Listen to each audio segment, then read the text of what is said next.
Percayalah dengan kebijaksanaan, bukan dengan hati yang buta, karena itulah jalan keselamatan. Suatu hari, ada seorang nenek tua yang sangat memuja Dewi Kuan Yin, yang disebut Dewi Welas Asih. Dewi yang selalu menolong umat manusia.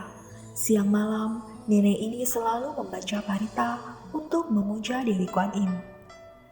Suatu ketika, terjadilah bencana banjir besar yang merendam seluruh desa. Ada regu penolong yang hendak menolong sang nenek. Namun ternyata sang nenek dengan tegas menolak karena ia berkata akan ada yang segera menolongnya. Banjir pun semakin tinggi. Sang nenek tetap bersikeras dan menolak pertolongan dari tim penolong yang menggunakan perahu karet. Begitu pula ketika air sudah mencapai lehernya. Orang-orang menggunakan helikopter yang hendak menyelamatkannya tetap ia tolak juga.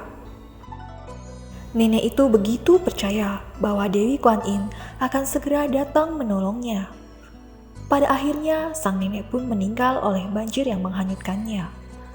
Ketika sampai di alam hawa dan roh sang nenek bertemu dengan Dewi Kuan Yin, ia begitu marah dan menyalahkan Dewi Kuan Yin. Padahal selama hidupnya sangat memuja sang dewi. Dengan penuh welas asih, Dewi Kuan Yin menjelaskan bahwa sebenarnya beliau sudah mengirimkan orang-orang untuk datang menolongnya. Namun sang nenek sendiri yang menolak pertolongan yang beliau berikan. Mendengar penjelasan Dewi Kuan Yin, barulah sang nenek menyesali apa yang telah ia lakukan. Mengapa ia begitu bodoh dan tidak menyadari akan pertolongan dari Dewi Kuan Yin? Mengapa ia tidak menggunakan kebijaksanaannya ketika itu?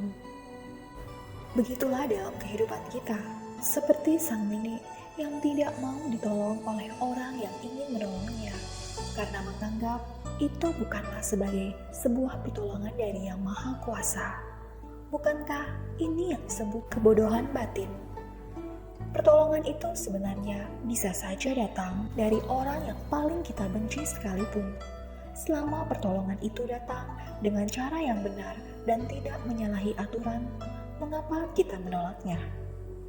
Seringkali kita tidak menyadari akan pertolongan dari Tuhan dan para dewa-dewi, hanya bisa menyalahkan ketika mendapatkan kerugian dan bencana. Untuk itu, sangatlah penting untuk menggunakan kebijaksanaan. Semoga hati kita selalu terbuka atas setiap kesempatan untuk berbuat baik, memupuk amal jasa pahala, dan berdoa kepada Tuhan Yang Maha Esa dan para bodhisattva.